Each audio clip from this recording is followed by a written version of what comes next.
All right, we welcome in another teacher as we're featuring those educators on our island that are, of course, dealing with an unprecedented school year. And joining us right now, we have Joy James Ada. Joy, it's nice to see you.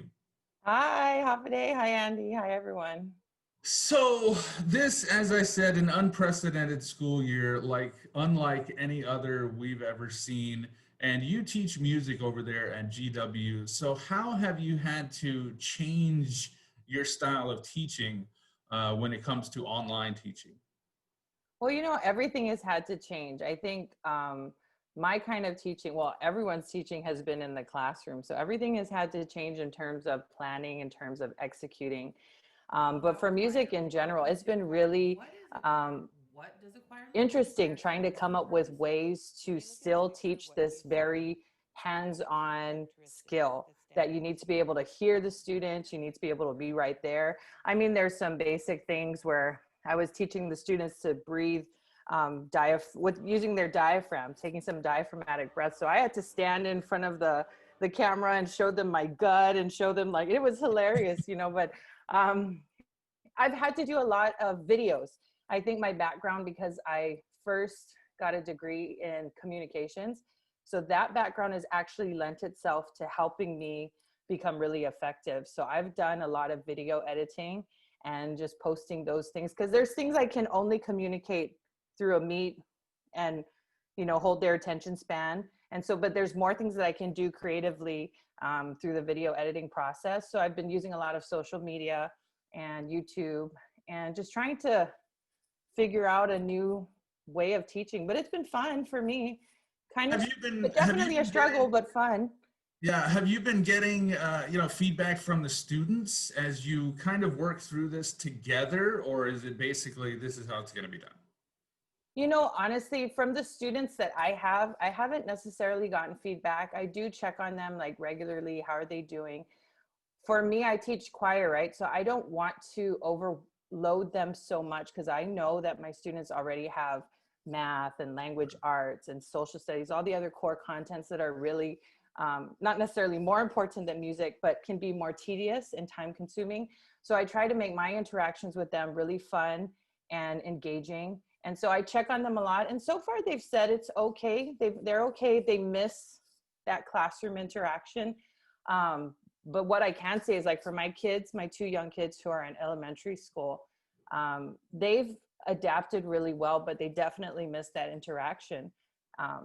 But they understand. I think everybody's kind of making the best out of this situation and trying to think of it positively. Like, my kids are like, all right, I can go to sleep late, or, wear my pajamas and eat while I'm doing my classes. Yeah. So I think they're having fun with that.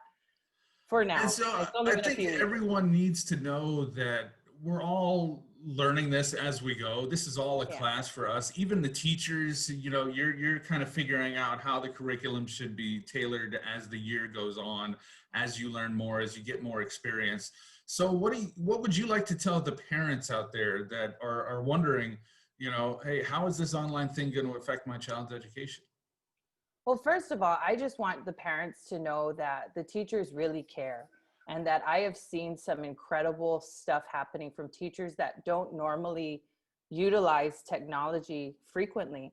I've been so amazed to see teachers just adapt and take this head on. So I would start by saying that the teachers are really caring, asking the parents to just bear with us if we're struggling a little bit. I think we're all struggling. We're all in this battle together. And there's more teachers that understand the parent situation more than they realize, I think. So for me, like I said, I'll be teaching here, and then I have my kids right next to me, and then I have my baby crawling around.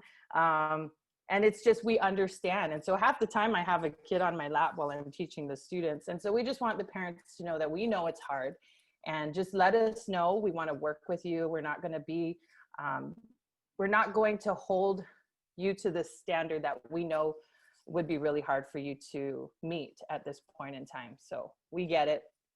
Yeah, well, I think a lot of parents out there and students have peace of mind knowing that there are teachers such as yourself out there that truly do care, and you're doing your best throughout this pandemic and a school year that's unlike any other. So, Joy, on behalf of all your students and family, I would just want to thank you so much for all that you do.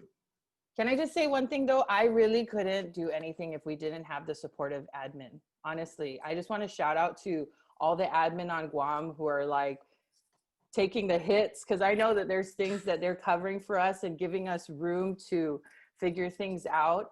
And so I just want to shout out to my admin in particular at GW, and then all the admin island wide who I know are really, really working hard, managing it all and holding it together from the top down. So As they say, teamwork makes the dream work. yes, woohoo! All right, Joy, thank you so much for your time. Thanks.